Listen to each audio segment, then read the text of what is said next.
Chers téléspectateurs, bonjour et bienvenue dans votre émission Entre elles. Je suis la femme que je veux être et je l'assume. Je suis très heureuse de vous retrouver aujourd'hui pour une nouvelle émission, un thème qui nous a peut-être touché de loin ou de près. Comment reprendre confiance en soi? Après différentes situations, ça nous arrive de perdre totalement confiance en nous, après un accouchement, suite à une perte d'emploi, un nouvel emploi ou un décès. Pour en parler aujourd'hui, je suis accompagnée de charmantes femmes, des femmes talentueuses qui vont se présenter et nous faire part de leurs astuces et leurs conseils pour pouvoir reprendre confiance en nous. Merci.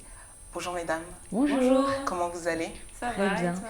Merci de me faire l'honneur d'être présente aujourd'hui. Merci à toi. Est-ce que tu peux te présenter, Esther, nous dire qui tu es et d'où tu viens, s'il te plaît? Bonjour à tous, je m'appelle Esther Messan, j'ai 26 ans, je vis en région parisienne, je suis entrepreneure et blogueuse. Merci. Chris? Bonjour à tous, je suis Chris Goma Mukama, je suis content stratégiste. Thank you. Ok. Alors, ça nous arrive souvent de perdre confiance en nous après différentes situations, comme je l'ai dit au préalable.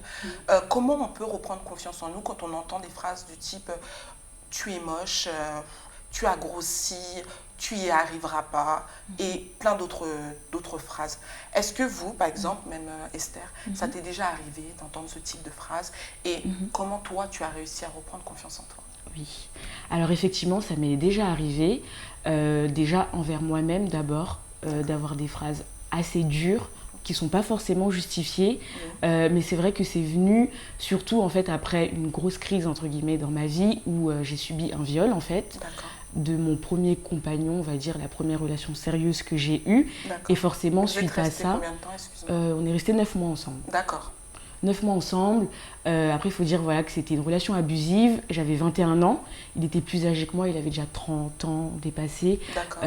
Voilà. Et c'est vrai que j'ai eu, on va dire, un gros coup dans tout ce qui est confiance en moi. Parce qu'après ce genre d'événement, forcément, en fait, on a l'image qui est dégradée. Totalement. On se sent sale, on culpabilise, on se se dit mais sent trahi, pourquoi on se sent mal. Effectivement. Et on n'a plus confiance en d'autres Voilà, hommes. déjà en d'autres personnes, Oui, des fois même en soi-même, parce qu'on se dit, mais au final, en fait, les choix que je fais, enfin, pourquoi est-ce que ça m'arrive?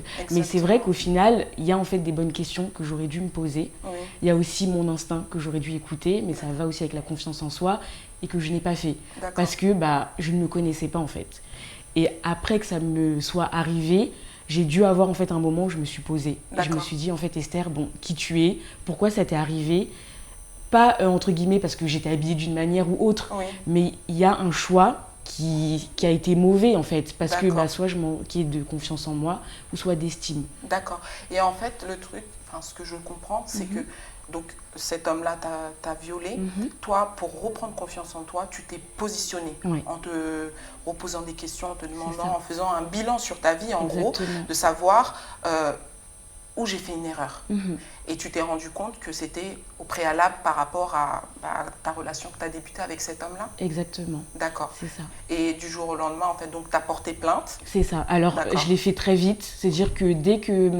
En fait, ce qui est assez étonnant, c'est que après que ça me soit arrivé, j'ai Oui. beaucoup lu, je me suis documentée, enfin, les victimes, comment elles se comportent. Et moi, j'ai pas vraiment eu l'action que les victimes lambda ont, en fait. D'accord. Dire que très vite, je me suis dit, bon, c'est pas normal, je sais qu'il y a une justice, je vais voir la police. Ok. Je Donc l'ai tu as fait. porté plainte. J'ai porté plainte, je suis allée voir un hôpital qui est spécialisé dans tout ce qui est abus, etc. Ils ont dû me faire un examen, etc. etc. Et très vite, on m'a dit, lavez pas vos affaires, allez voir la police. Ok. Donc j'ai été accompagnée de mon meilleur ami de l'époque.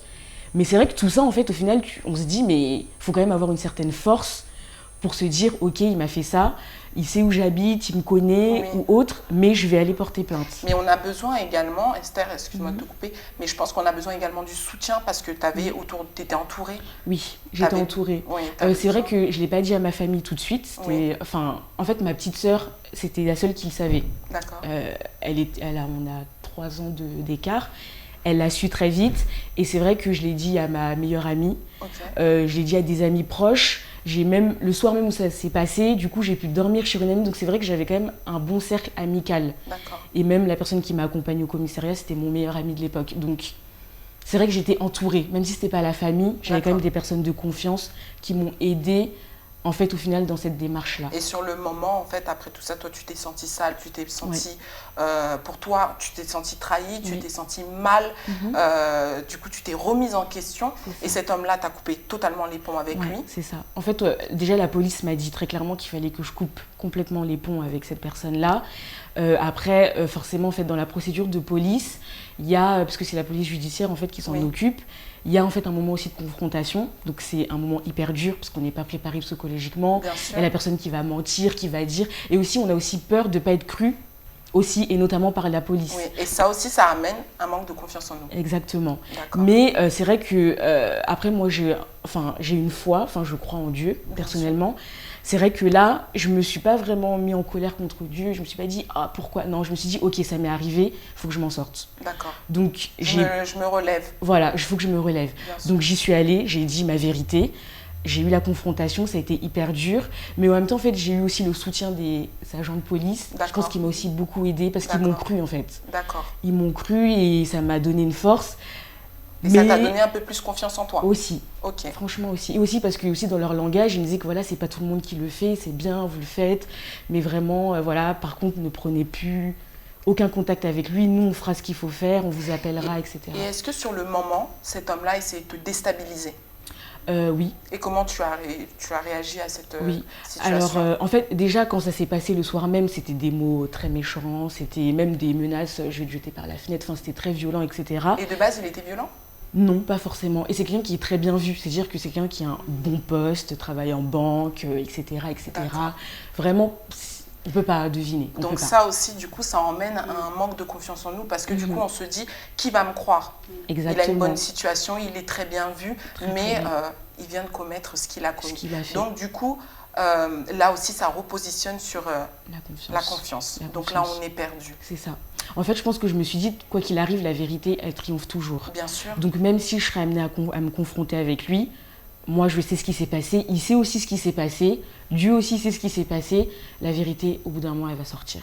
Donc c'est vrai que le moment où il a essayé de me déstabiliser, ça a été au moment de la confrontation. Lui, bien sûr, il s'y attendait pas. Et on est parti le chercher à son travail. Bon, ça a été un peu fait en grande pompe et tout. Il a été mis en garde à vue pendant un temps et il savait pas pourquoi il était là. Et c'est vrai qu'après, il y a eu la confrontation qui s'est fait très vite.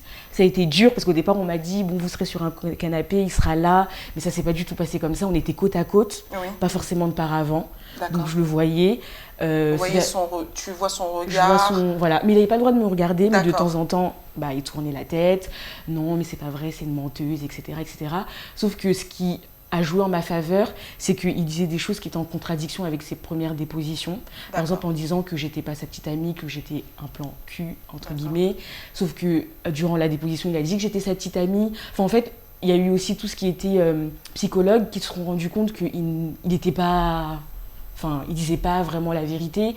Il avait beaucoup de discours, alors que moi, j'avais toujours le même discours, mais parce que c'est ce que j'avais vécu, quoi. Ok, très bien. C'est difficile, ce qu'elle a vécu. C'est assez... ah oui, tu es une femme vraiment très très forte, Chris. Je ne sais pas ce que tu en penses. C'est pas facile quand on a traversé ce viol, parce que c'est inhumain, je pense, de faire ça. Je pense que quand c'est ta copine, si tu as besoin de faire quelque chose, tu peux lui demander ou calmement. Exactement. Et quand on aime quelqu'un, je pense qu'on fait les choses avec amour et délicatesse. Exactement. Maintenant, je suis désolée pour lui. Je ne souhaite pas dire des mots au-dessus de mes pensées, mais voilà. Merci Esther, on revient vers toi. Chris Emen. Oui. Alors, toi, comment tu as réussi à reprendre confiance en toi à une période où tu étais au plus mal? Alors, moi, je pense que j'ai eu une période qui a marqué toute mon histoire, qui fait aussi la personne que je suis aujourd'hui. C'est que j'ai perdu mes deux parents à l'âge de 14 ans, de la même année, en l'espace de 6 mois. C'est-à-dire qu'en juin, c'était mon père. En novembre, ma mère. Donc, surprise. Suite à une maladie? Oui, suite à une maladie. Et puis, bon, en fait, comme on est dans une famille un peu... on veut protéger les enfants, on ne dit pas forcément l'état de santé. On dit que c'est pas si grave, mais en fait, au final, après quelques temps, on perd une personne. Donc, forcément, ça m'a... moi, en fait, j'ai pas une réaction normale. C'est-à-dire que moi, je me suis réfugiée dans le faire. Je me suis dit, ok, mes parents me disaient toujours qu'il faut que je travaille bien à l'école, donc ma moyenne a explosé, en fait, j'ai des moyennes que j'ai jamais eues avant, et je me suis coupée du ressenti. Mais est-ce que c'est mauvais?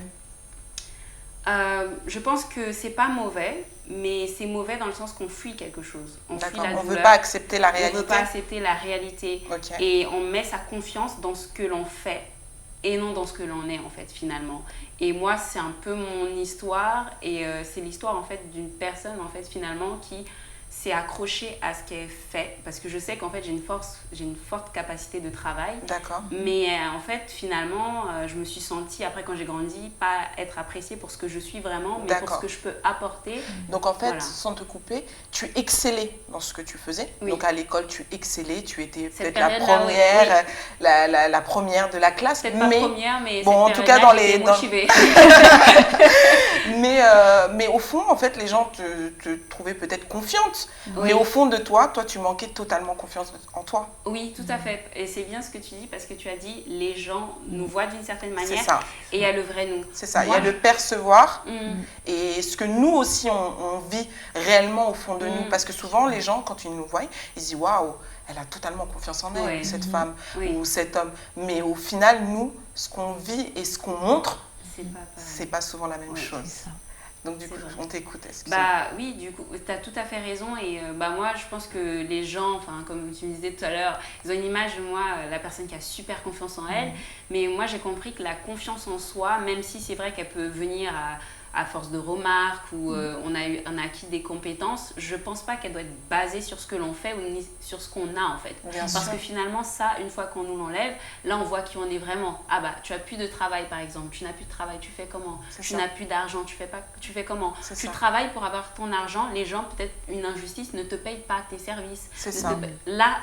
Là, on découvre qui est la personne vraiment. Exactement. Donc, je pense que la confiance en soi, c'est un parcours. On dit, il y a le mot soi dedans. Donc, c'est déjà qui je suis, quelle est mon histoire, et également, qu'est-ce que je peux apporter, en fait.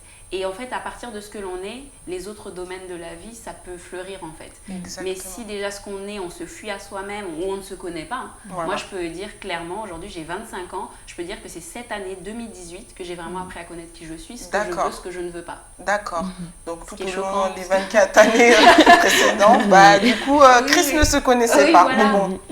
D'accord. Un travail aussi. Moi, et comment tu as travaillé dessus pour prendre confiance en toi et là, du coup, savoir exactement la femme que tu étais et ce que tu voulais exactement? Alors, en fait, j'ai vu aussi une psychologue. Ah. Voilà. Donc, c'est au bout de 24 ans? Ah oui. Est-ce que c'était dû à la perte de tes parents? Non, c'était d'autres circonstances, mais du coup, on est revenu sur la perte de mes parents. Parce que moi, j'avais vraiment, dans mon cœur, j'avais à un moment donné effacé mes 23 années d'existence. Oui. Elle me disait qui tu es, j'ai dit voilà, je suis ça. Elle me dit mais pourquoi tu oublies tes 23 autres années? Ça te faisait mal peut-être de retourner en arrière? On est reparti en fait à l'enfance. Tout bêtement, et en fait, on s'est juste rendu compte que il y a des choses, c'est traumatisant parce que moi déjà, en tant que jeune, j'ai pas vécu avec mes parents. Donc là, déjà, il y avait un double, voilà. Et en fait, par rapport à par rapport au travail que j'ai effectué, aussi je lis beaucoup maintenant, on va pas se mentir, je suis aussi beaucoup dans le développement personnel, même le marketing pour lequel j'ai opté, c'est un marketing qui s'appuie sur la création de valeur. Donc en fait, il y a vraiment un parcours de qui je suis et qu'est-ce que j'ai apporté. Donc je dirais que la confiance pour savoir qui je suis, j'ai dû en fait tout simplement voir en fait l'enfant que j'étais. Qu'est-ce qu'elle a vécu, aller l'interroger sur ses sentiments et maintenant lui demander qu'est-ce que tu veux pour nous. C'est ça. Et tout à l'heure, on en a parlé en aparté avant l'émission. Tu me disais que tu étais donc la seule fille. Tu avais que des frères. Est-ce que c'était pas une certaine façon, quand tu excellais à l'école, de montrer aussi que tu pouvais, que tu étais capable et que tu pouvais aussi peut-être faire comme tes frères? Je ne sais pas s'ils étaient aussi très studieux, mais en gros peut-être montrer l'exemple, parce que quand on est la seule fille, souvent on veut montrer à ses frères que oui, voilà, je suis la seule fille, mais je fais votre fierté. Et sachant qu'à cette période-là, tu avais perdu tes parents, peut-être montrer que maman n'est plus là, mais c'est voilà. moi qui contrôle la zone. C'est ça, je contrôle. Je suis là sur le terrain. Oui, parce que en fait, moi, j'étais un peu cette enfant insolente un peu à l'école. J'étais, selon mon prof, insolente ponctuelle. Je me suis mis la carapace de prouver à ma famille, de prouver au monde entier que j'ai pas mes parents, mais moi, je suis une Wonder Woman. Je peux tout faire, je peux tout. Et c'est dangereux aussi d'avoir ce genre, parce qu'en fait, on devient, moi aussi, j'ai été une enfant aussi, du coup, qui a été vite responsabilisée. Donc, je suis ce qu'on appelle les enfants parentifiés. Et ça, c'est un peu... Bon, c'est pas fait exprès, mais ça peut être toxique pour la personne en grandissant parce qu'en fait, on s'identifie qu'au faire. Et comme je le dis, la vie, elle fait de cycles. Aujourd'hui, on peut avoir quelque chose, demain, on peut ne pas l'avoir. Et si on s'appuie sur ce qu'on fait, on se rend compte qu'en fait, ce qu'on fait, parfois, ça ne correspond même pas à nos talents, nos compétences. Exactement. Donc, en fait, finalement, je pense que j'ai passé mon temps à vouloir prouver des choses. Et j'ai compris qu'en fait, on ne se recommande pas soi-même dans la vie, en fait. Ça, c'est naturellement. Il faut vivre sa vie, être heureux, et puis le reste, voilà. C'est vrai, exactement. Mais sachant que tu avais perdu, par exemple, ta maman, et tu n'avais pas d'image, on va dire, féminine, tu te disais, du coup, je vais m'identifier à qui exactement. Et là, comme tu disais, au début, tu avais les cheveux courts. Tu avais les cheveux rasés. Est-ce que c'était un choix ou tu te disais, bon, moi, j'ai pas vu de femmes avec des tresses, avec des tissages ou quoi que ce soit. Mes frères, ils ont les cheveux courts. Pourquoi pas, je vais couper aussi mes cheveux, ça sera plus simple et moins compliqué. Hein. En fait, j'ai eu mes tantes quand même, parce qu'on est dans une famille... moi, de mes parents, je suis la seule fille, mais sinon, on est une famille de femmes. Donc, c'est les femmes qui dirigent, c'est les femmes qui, on va dire, ont le power, tu vois. Et non, en fait, bon, moi, après, j'étais pas trop en conformité avec je les aime bien, mais j'étais pas dans leur système de pensée, on va dire comme ça. Donc le choix de me couper les cheveux, ça a été aussi pour casser cette image de la petite fille parfaite que j'étais, quand on me voyait, elle est très responsable, elle va pas en boîte de nuit. Donc tu voulais être la rebelle? Je voulais me rebeller, je voulais dire maintenant, j'ai envie d'être qui je suis et j'ai envie de ressembler à personne. Waouh, la femme que tu veux être. Voilà. Totalement entre elles. À Noël, je suis partie me faire tatouer. J'ai dit, je reviens, je me suis partie me faire tatouer. On m'a dit, ah, mais c'est des tatouages. Ah oui, mais c'est trop tard. D'accord. Mais est-ce que le fait aussi qu'il n'y ait pas les parents, tu voulais aussi peut-être montrer que au fond de toi, cette confiance en soi crée aussi une rébellion, oui, mais aussi crée une barrière, une prison. C'est-à-dire on s'enferme dans quelque chose et on dit j'ai rien à prouver, t'as rien à me dire. Oui, ça c'est maman et papa ne sont plus là, donc tu n'as rien à me dire. J'ai des comptes à rendre à personne. Je fais ce que je veux. Maintenant, ose me dire quelque chose. C'est un peu cette façon, j'ai l'impression que peut-être que tu étais. J'avais cette façon, mais moi c'était plutôt dans la liberté d'expression. En fait, moi j'ai toujours été, on m'a toujours dit que t'es bizarre. Que j'étais bizarre, que je n'étais pas comme les autres enfants de mon âge. Parce que même à l'école, les sujets que je choisissais la peine de mort, des choses comme ça. Donc les gens ne comprenaient pas pourquoi un enfant est intéressé des choses d'adultes. Voilà. Donc moi, je voulais juste dire que je suis comme je suis et j'aime bien être un peu j'aime bien sortir des normes aussi, le côté artistique. Enfin, j'aimais bien. Je voulais juste affirmer le fait que j'ai une personnalité. Moi, c'était vraiment la quête de personnalité, je pense. D'accord. Et c'est là où vraiment, du coup, au fur et à mesure, tu as commencé à avoir confiance en toi? Ou c'est à quel moment où tu t'es rendu compte que... Ça va paraître un peu bête, mais je pense que c'est une phrase qui m'a fait prendre confiance en moi. Une personne m'a dit, regarde tout le chemin que tu as parcouru jusqu'aujourd'hui. Waouh. Et regarde ce que tu as réussi à accomplir. C'est-à-dire que quand tu m'avais dit un jour tu es ambitieuse, moi je ne me vois pas ambitieuse. C'est vrai? Je me vois juste que c'est normal, il faut avancer, il faut même entreprendre. Pour moi, je me dis mais ça doit être quelque chose de naturel en fait, parce que finalement... Pour toi c'est inné en fait, c'est inné, voilà. Et je me suis dit mais c'est vrai que j'ai fait ça. C'est vrai que moi je veux le dire, j'ai écrit une fois à un juge pour avoir un permis de visite pour aller voir un membre de ma famille en prison. Je l'ai eu avant tout le monde. J'avais ce côté un peu politicienne, avocate. Quand je parlais, deux fois, je me souviens, les gens disaient Chris, président. Parce que lorsque je soutiens quelque chose, et je me suis dit, mais en fait, c'est vrai que j'ai fait des choses et voilà, en fait, j'ai pas à me comparer à qui que ce soit, en fait. Je suis moi, je m'assume et j'irai au bout des choses. Mais c'est vraiment le marketing qui m'a fait reprendre confiance en moi. Je peux dire que ça va paraître un peu cliché, mais mon métier m'a sauvé la vie. C'est vrai? Oui, je pense parce que lorsqu'en fait j'étudie, je me penche sur le cas d'une personne, j'étudie la stratégie de contenu, les réseaux sociaux, je m'oublie. Et tu fais ce que tu aimes? Je fais ce que j'aime et je peux même perdre la sensation de faim. Je peux ne plus ressentir la faim. C'est vraiment quelque chose parce que tu es passionnée en fait. C'est comme si lorsqu'on trouve sa passion, on se trouve soi-même. Bien sûr. Waouh. Ouais, c'est très beau ça. Chris, très bien dit. Merci beaucoup. Je reviens vers toi. Esther, du coup, alors on discutait tout à l'heure, tu nous expliquais, donc tu es arrivée à cette période où voilà, tu devais te confronter à ton ex devant les policiers qui t'ont donné du courage, de l'encouragement. Tu avais également ta famille qui était autour de toi. Mais est-ce que tu as eu un déclic, un réel déclic qui t'a dit, c'est bon, écoute, j'ai fait un bilan sur moi-même, comme tu as dit tout à l'heure, mais est-ce qu'il y a quelque chose où tu t'es dit, non, c'est bon, je crée ça, comme Madame Marketing, qui, elle, elle s'est tournée vers le marketing et s'est dit, ouh, ça m'a sauvé la vie. Est-ce que toi, tu as quelque chose? En fait, moi, ça a été un cheminement plus parce que ça s'est passé, j'étais jeune, enfin assez jeune, c'était ma première relation, on va dire, officielle. En fait. Donc à 21 ans, moi c'est vrai que très vite j'ai toujours su quand même ce que je voulais. Donc c'est vrai que moi j'ai toujours su que soit j'allais être chef d'entreprise ou que j'allais avoir un projet. Une femme ambitieuse. Voilà, c'est ça. Ça j'ai toujours su, donc même mes calculs en fonction de mes études, je savais par quel parcours j'allais passer parce que je voulais acquérir ça. Mais c'est vrai que c'était plus niveau relation où en fait j'étais moins, je savais pas en fait ce que je voulais. Mais en fait au final, comment j'ai fait pour faire mon cheminement, c'est que en fait c'est au fur et à mesure, c'est-à-dire je me suis dit bon en fait tu sais quand même ce que tu veux niveau professionnel, niveau image même de toi. Tu sais te présenter, tu sais te maquiller, tu sais t'habiller.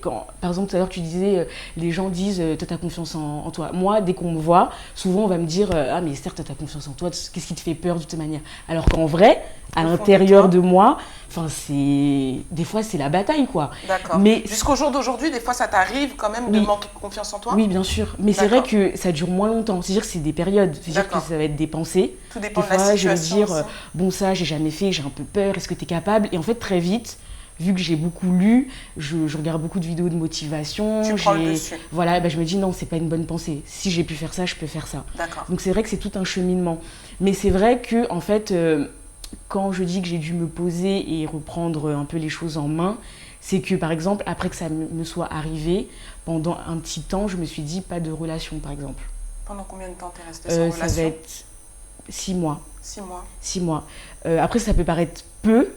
Mais c'est le temps que j'ai eu pour me dire, ok, en fait, tu as choisi cet ex-là. Parce qu'en fait, ce qu'il faut dire, c'est qu'effectivement, en fait, cet homme-là, au final, je ne l'aimais pas. D'accord. Je sais que je ne l'aimais pas. D'accord. Mais ce que j'aimais, en fait, c'était l'image qu'il projetait. Parce qu'en fait, il travaillait en banque, s'habillait très bien, il était, voilà, pas moche du tout. Quand on le voit, on se dit, ah, waouh, il avait une voiture. En fait, je me projetais en fait en lui. C'est là où on revient sur comme on disait tout à l'heure, percevoir. Exactement. C'est la manière dont toi tu le percevais. Voilà, pour toi, tu disais, waouh, c'est limite l'homme parfait. Voilà, c'était un peu mon idéal.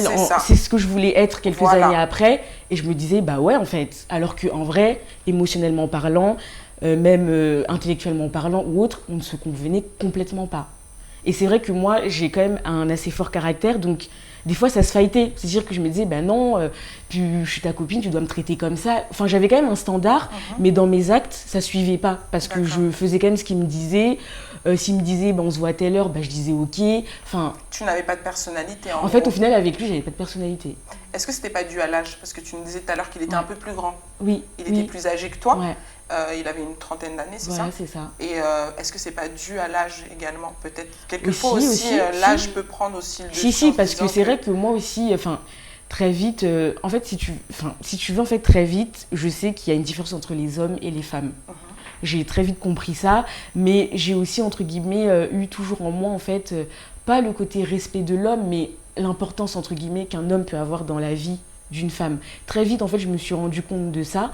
Donc, au lieu de garder ça pour la bonne personne, quand je l'ai rencontré, vu que je me suis dit, ah, waouh, ok, il est comme ça. En fait, je me projetais, en fait, parce que j'avais 21 ans, mais c'est comme si dans ma tête, j'avais déjà 26, 30. Alors, en fait, je grandissais juste trop vite dans ma tête. Mature. Voilà.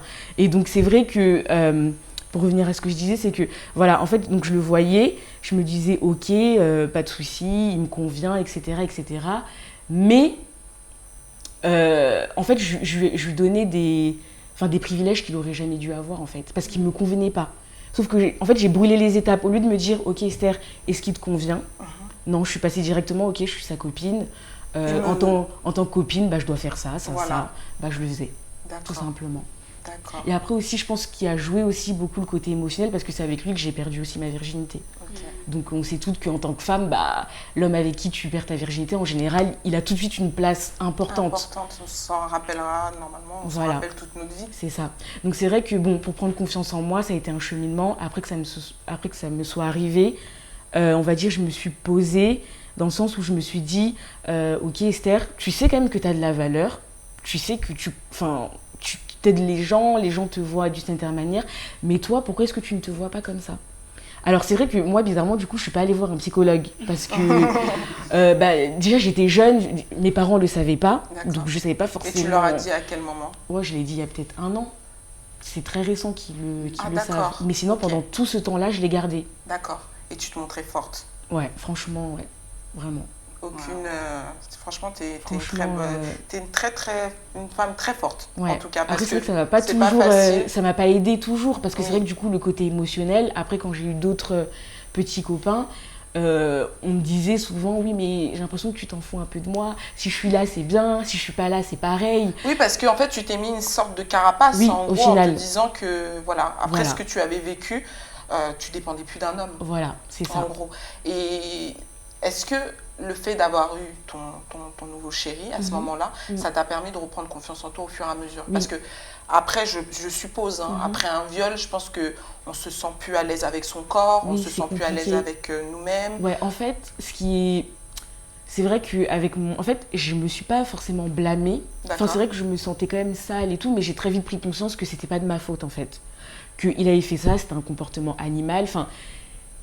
Je me suis pas dit, oh, c'est moi, parce que j'ai dit ça, je me suis pas, avec mon corps, je me suis quand même aimée. J'ai quand même réussi à m'aimer, mais c'est vrai que c'était plus dans mes pensées, plus psychologique, et plus aussi, en fait, le regard peut-être de l'homme sur moi. C'est-à-dire que, par exemple, quand je suis dans le métro ou quoi, si je vois un homme qui me regarde un peu trop, ça va me déranger. Jusqu'au jour d'aujourd'hui ? Un peu moins, franchement beaucoup moins. Mais c'est vrai qu'à cette période-là, en fait, c'est bizarre, j'avais pas forcément peur des hommes, parce que sinon, j'aurais pas pu ressortir avec d'autres hommes. Mais je pouvais, en fait, très vite remarquer soit un regard un peu trop insistant, un peu salace ou quoi. Dire le côté un peu... C'était plus le regard que l'homme te portait. C'est ça que j'avais du mal à... Où tu te sentais mal, oui, parce que tu avais l'impression que cet homme-là qui devait normalement te poser un regard d'amour, un regard doux, il a perverti, été... en fait. Tout à fait, exactement. C'était ça. C'est là où c'est très, très, très difficile. En tout cas, bravo. Ouais. Bravo, bravo encore, bravo. Chris Emen, je vois que tu as un petit livre à côté de toi. Oui. Est-ce que tu peux nous en parler ? Alors, en fait, c'est le livre de Marianne Williamson, Un retour à l'amour. D'accord. C'est un livre que j'ai découvert grâce à un article de Femmes d'influence. D'accord. Et ce livre, c'est un livre que j'affectionne tout particulièrement parce que justement, il parle des relations amoureuses. Mais en fait, je dirais que c'est un livre de... la relation que nous-mêmes on a envers nous-mêmes en fait finalement. Exactement. Et en tout cas tout ce qui est de l'amour, moi aussi ça, je me suis rendu compte à travers ce livre que en fait je ne savais pas c'était quoi l'amour, que je n'avais jamais probablement aimé. Ça c'est un peu choquant. Parce qu'en fait le je t'aime qu'on dit, parce qu'en fait aujourd'hui aussi ce que j'ai remarqué, lorsqu'on se met en couple un peu, le je t'aime ça peut au bout de 3 semaines, 1 mois ou 3 mois venir. Exactement. Et ce livre ça m'a rendu... J'ai identifié moi-même en fait mes attitudes en amour qui étaient un peu excessives. Par exemple, Esther, quand même tu étais quand même attachée, etc. Moi, c'était dès que je vois quelque chose qui ne va pas, c'est fini. D'accord. Et je peux supprimer le numéro, bloquer, j'ai pas de pitché. D'accord. et ce livre, en fait, ça m'a montré que je peux pas contrôler l'autre personne. D'accord. L'autre personne, c'est pas mon pontin. C'est-à-dire que... Tu t'es remise en question en fait. Je me suis remise en question et je me suis aussi... ça m'a permis de voir aussi le type de relation en fait. Parce que des fois on a cette image très forte alors qu'on ne l'est pas forcément. Moi je me suis rendu compte en fait que j'aime le romantisme, j'aime bien vraiment comme la poésie. Ok, waouh. Et c'est pas l'image que je projette parce que par exemple pour dire bon appétit, moi mon ex-copain avec qui je suis plus aujourd'hui, il me disait tu m'as pas demandé si j'ai bien mangé. Pour moi, je dis, qu'est-ce que c'est ça, bien manger ? C'est bon, si tu me parles, c'est que tu as bien mangé. Tu vois, pour moi, c'était... Et ce livre m'a permis en fait de réaliser en fait que les relations, c'est ce qu'elle dit, c'est un temple de guérison. D'accord. En fait, ça ne veut pas dire qu'on doit se mettre avec un gars qui a des blessures émotionnelles. J'ai des blessures, t'as des blessures, on se check. Non, c'est pas ça. C'est juste en fait qu'on est dans une relation, qu'on le veuille ou non, même si peut-être aussi ça s'est mal passé, il y avait quelque chose qu'on devait apprendre en fait au final. Et elle dit qu'il y a 3 niveaux de relation, mais je pense que ça c'est passé sur Internet. Donc en fait, pour récapituler, elle dit qu'il y a 3 niveaux de relation. La première relation, c'est voilà, les rencontres, on va dire fortuites. On voit une personne, voilà, on s'aime bien, on parle bien, et après ça va se finir. Le deuxième niveau, c'est on se met en relation, après finalement ça va pas. On se sépare, etc. Le 3e niveau, c'est le niveau le plus dur, c'est ceux qui, les couples qui sont là ensemble depuis des années, c'est le 3e niveau en fait. C'est le niveau où on va se mettre avec une personne et on va grandir avec cette personne. Cette personne en fait sera le reflet qu'il nous faut pour apprendre certaines leçons, parce qu'en fait on est confronté à qui on est vraiment. Dans une relation, en fait, contrairement à ce qu'on peut penser, on ne peut pas se mentir. C'est ça. On ne peut pas dire c'est toi qui es que comme ça, non. Moi, si tu es comme ça, ça veut dire que ça renseigne beaucoup sur moi en fait, qui je suis. Et elle dit que ce 3e niveau de relation, c'est celui qui ça dure parfois pour la vie ou pour la vie, parce que là c'est un partenaire qu'on a, avec qui on doit apporter aussi de l'amour, mais on est là pour apprendre. Et parfois, c'est pour ça qu'on voit les vieux couples se disputer. On ne comprend pas, ils se disputent, mais ça fait 40 ans ils sont ensemble. On se dit, mais séparez-vous, c'est comment? Et en fait, non, c'est vraiment parce que l'autre irrite l'autre, mais ils irritent pas dans le sens que c'est une mauvaise personne. Ils irritent parce qu'il y a les blessures de l'enfance, les conditionnements qui sont en train d'être écrasés en fait. Il y a une histoire en fait. Ouais, et ça, je trouve ça génial. Waouh, ok. Et donc, du coup, le livre s'appelle Un retour à l'amour de Marianne Williamson. Manuel de psychothérapie spirituelle, lâcher prise, pardonner, aimer. Très bien. Et ce livre, du coup, il t'a aidé un petit peu à reprendre confiance en toi. Totalement. Ah oui, parce que déjà, avant, je m'habillais qu'en noir et blanc, ça c'était clair. Et depuis ce livre, j'ai commencé aussi à trouver mon style. Maintenant, j'aime bien le fleuri. Je me suis rendu compte que j'ai un esprit assez bohème sur mes réseaux sociaux. Maintenant, je mets des robes. J'ai changé mes... C'est en fait parce que ça m'a libérée. Le vrai moi, en fait, maintenant est en place. Et en train d'être en place. Très bien. En tout cas, ça te va super bien. Merci. Si on peut... Donc, rester sur ces astuces et ces conseils, quelles seront les astuces que tu peux donner, les conseils à des femmes qui n'ont pas forcément vécu un viol, mais ont traversé des moments difficiles, ont perdu totalement confiance en elles dans les différentes situations qu'on a données? Quelles seront tes astuces? Oui, alors en fait, ce que je dirais, c'est apprendre à se connaître. Ça veut dire vraiment ne pas hésiter en fait, à passer du temps avec soi et découvrir qu'est-ce qu'on aime, qu'est-ce qu'on n'aime pas. Pourquoi, et ne pas se blâmer en fait. C'est pas parce que tu n'aimes pas... Par exemple, il y a des personnes qui aiment qu'on leur ouvre la porte, il y en a, elles s'en foutent un peu. Mais en fait, ne pas se blâmer parce que toi, t'es pas forcément romantique. Enfin, voilà. En fait, c'est toutes ces choses parce que quand on prend du temps avec soi, même aller au cinéma tout seul. Moi, par exemple, je vais au cinéma toute seule. Des fois, je peux prendre un bouquin, je vais lire dans mon coin. Tu sais que, excuse-moi de te couper, mais on va pas rentrer dans le débat, mais moi, personnellement, ça ne peut pas m'arriver d'aller au cinéma toute seule. Je sais pas si c'est peut-être un manque de confiance en moi qui est caché.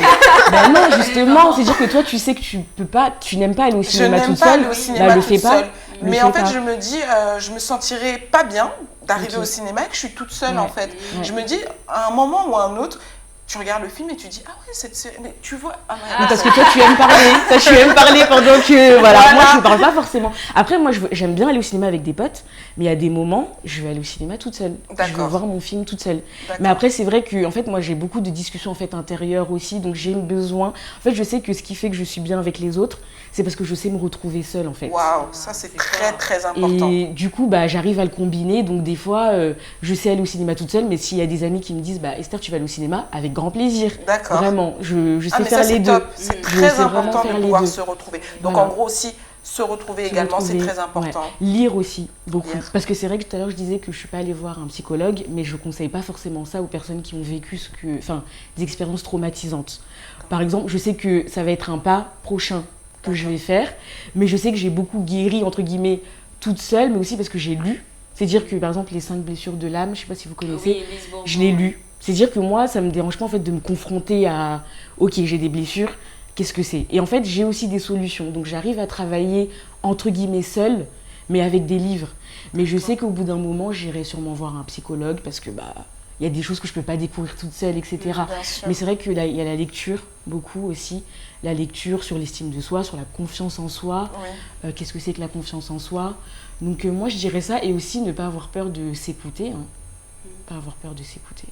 De s'écouter, c'est-à-dire on doit se parler tout ça. Enfin non, je vais dire faire confiance à son instinct en fait. D'accord. Parce que c'est vrai que moi, le soir où ça m'est arrivé, mon instinct me disait de ne pas y aller. C'est-à-dire que je devais le revoir chez lui. C'est-à-dire que même, j'ai déjeuné avec ma meilleure amie, on s'est disputé à cause de lui.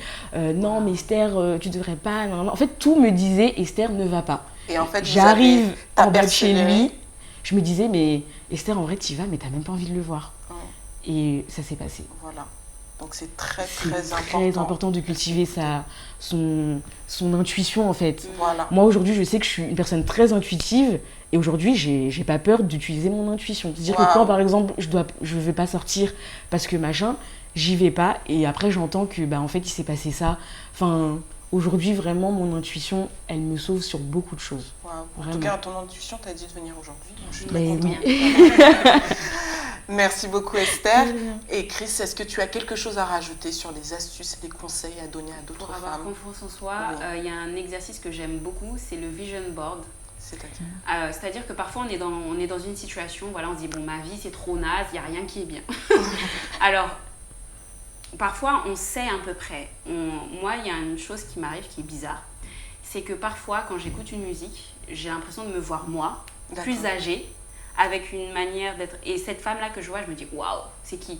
Et c'est comme si c'est l'univers, entre guillemets, qui me dit, voilà un peu le genre de femme, en fait, un aperçu de qui tu pourrais devenir si tu décides de te focaliser sur le présent. Waouh! En fait. Et fort. Vraiment, moi, maintenant, dans tous les domaines de ma vie, même pour la famille, je sais déjà un peu, j'ai fait un vision board. Tu t'identifies en fait à des femmes, voilà. Des femmes qui, par exemple, si je vois une photo, j'aime cette photo, je me dis pourquoi j'aime cette photo. Wow, et c'est comme ça que maintenant je suis en train de découvrir mon propre style. En fait, j'ai un esprit totalement bohème en fait. Donc en fait, au final, c'est pour dire quoi? Il faut visualiser la personne qu'on veut devenir. Il faut mettre des mots. Il faut construire sa personnalité. Il faut se construire. Ok, quelqu'un a dit bon, mais après c'est juste pour remettre.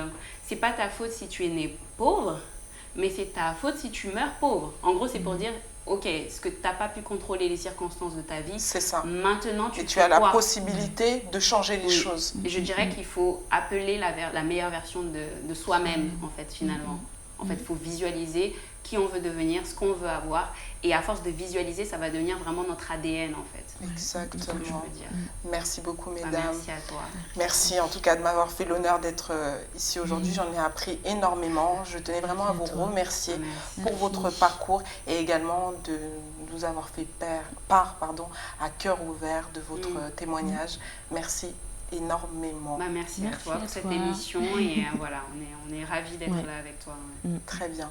Et je vous dis merci à vous de nous avoir suivis. Vous pouvez continuer à nous suivre donc sur les réseaux sociaux, sur Entre Elles, sur Kwabo TV également et également sur Bereka TV. Je vous dis à très bientôt. Merci. Au revoir les filles. Au revoir.